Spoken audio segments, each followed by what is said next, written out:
Проклятията са едни от главните злодеи във втория сезон на Джуцу Кайсен и като цяло в светът на Джуцу Кайсен. Но кой е най-силният от четирите проклятия? Когато става въпрос за сила и бойна способност, от тези 4 проклятия, бих казал, че Дагон е най-слабият от тях. По думите на Нанами, Джого е на съвсем различно ниво от Дагон, имайки предвид, че той тук ще е излязъл от домейна на Дагон, което означава, че той го е видял в най-силната му форма. Но когато Маки, Нанами и Наобито видяха Джого и усетиха прокълнатата му енергия, те можеха да разберат, че той е на напълно различно ниво на сила от Дагон и че не се доближава изобщо до силата на Джого. Но дали е по-слаб от Махито и Ханами? В случаят с Махито той би го победил с лекота. Не само факта, че той има по-силен домейн от този на Дагон, но и техниката му за преобразяване на душата на опонента си, когато го докосне, може да сложи край на битката им за секунди. И Дагон не може да го избегне, защото скоростта на Махито е в пъти над тази на Дагон. Но така ли е всъщност? Кои са героите, срещу които се е бил Дагон и им е реагирал на атаките и са по-бързи от Юджи и Тодо, на чието атаки Махито реагираше с лекота? По време на битката на Дагон, най-бързия срещу който се биеше беше Наобито, на който Дагон не успя да реагира на нито една атака. Всъщност, единственият път, когато успя да го удари, беше когато си беше активирал домейна и Наобито беше покрит с шикигамита и не можеше да го вижда. В нито един друг момент по време на битката той не можеше да наделее срещу него спрямо скорост. Също така, както Маки, така и Нанами реагираха на атаките на Дагон,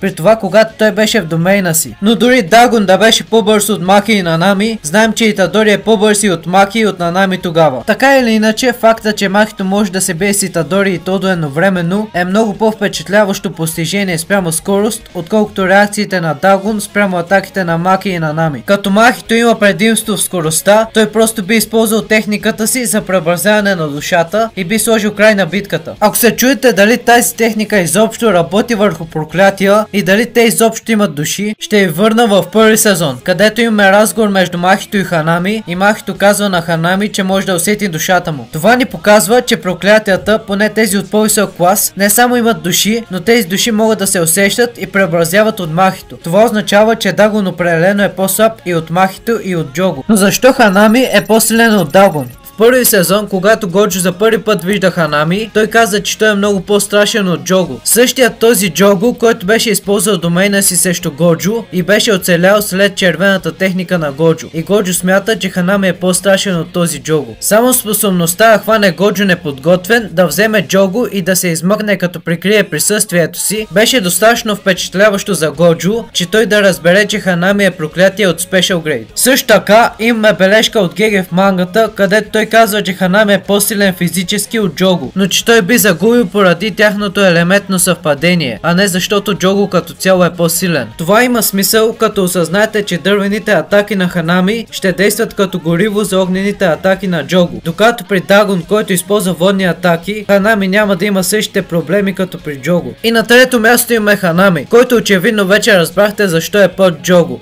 Самия автор си казва, че Джого ще спечели ако те се бият, но защо Махито е по-силен от Ханами? И двамата се бият срещу Итадори и Тодо, като Махито се бие срещу далеч по-силни техни версии и се справя по-добре от Ханами срещу тях, което ни показва, че Махито е далеч по-бърз и силен от Ханами. Заради техниката на Махито за преобразяване на душата, той би победил Ханами с лекота. След като разгледахме и Ханами и Дагон, ни остава въпроса кой е по-силен, Джого или Махито. Преди да ви кажа кой е на второ място, искам да ви напомня, че ако клипът ви е харесал до момента, може да харесате и да се абонирате. Също, бихте ли искали да качвам манга ревюта на мангата на Джуцу Кайсен? Напишете ми в коментарите. И на второ място съм поставил Джого. Мисля, че видеото до сега обясни добре защо Джого е по-силен и от Дагон и от Ханами, но защо е по-слаб от Махито. Джого демонстрира огромна разрушителна мощ и се би срещу двамата най-силни герои в Джуцу Кайсен. Не че се справи много добре. Сега нека разгледаме хипотетичен сценарий, в който Джого да успее да победи Махито. Единственият начин Джого да победи Махито е да го изгори в началото на битката и непрекъснато да го изгаря, докато не свърши Curse Energy-то на Махито. За да може това да стане, Джого трябва да го удря достатъчно силно, че Махито да не може да се възстановява. Или поне да може да е достатъчно бърз, за да може Махито да не може да го докосне. Също трябва да удря достатъчно силно Махито, че да го обездвижва. Трябва да приемем, че Джого има достатъчно Curse Energy, че да атакува непрекъснато Махито. Проблемът с този сценарий е, че дори ако едно нещо от тези неща се обърка, Джого няма да може да победи заради най-чупените способности на Махито. И Джого няма нито една битка, в която да ни потвърждават дали въобще ще може да успее да удари Махито. И дори да успее да го удари, не сме сигурни дали ще успее да го нарани. Героите, които Джого успя да победи с един удар, или са били отслабени, или почти мъртви. Те са на Обито, Нанами и Маки, които тъкмо са излезли от домейна на Дагон и са отслабени. Докато при Махито, Джого трябва да удря ужасяващо по-силно. Максималният метеор, който Джого използва по време на битката си срещу Сукуно, би трябвало да има достатъчно сила, за да убие Махито. Но дори Панда успя да избегне тази атака. Или поне успя да избегне взривния радиус, без да понесе абсолютно никакви наранявания. Така че това не е толкова голяма опасност за някой като Махито. Сукуно отбеляза тази слабост, когато се подиграваше на Джого, че не може да го удари. Очевидно разликата в скоростта и избягването на атаки между Сукуна с 15 пръста и Махито е огромна. Но също, ако Панда и Косакабе могат да избегнат взривния радиус на метеора без никакви наранявания, Махито също би трябвало лесно да избегне тази атака. Което означава, че дори Джого да беше по-бърз от Махито и да успее да го удари, няма да има никакъв ефект. Ако атаката е по-слаба от максималния метеор, тя не би могла да убие Махито с един удар. Вече установихме, че Джого няма да може да победи Махито и следователно не може да бъде над него. Но как Махито ще успее да убие Джого? Както при повечето битки в Джуджутсу Кайсен, победата се свежда до домейна. Домейнът на Махито би му помогнал да победи срещу Джого поради няколко причини. Една от причините е, че Махито може да отваря и затваря своя домейн за 0,2 от секундата, точно като Годжо. Умение, което Джого не може да използва. Това означава, че домейнът на Махито е по-усъвършенстван и следователно по-силен домейн от този на Джого. Което означава, че Махито може да активира своя домейн и чрез душевна трансформация да убие Джого. Именно за това Махито е на първо място. И благодаря ви, че изгледахте целият клип до края. Ако ви е харесал, може да харесате и да се абонирате. Инстаграма и ТикТока в описанието и чао!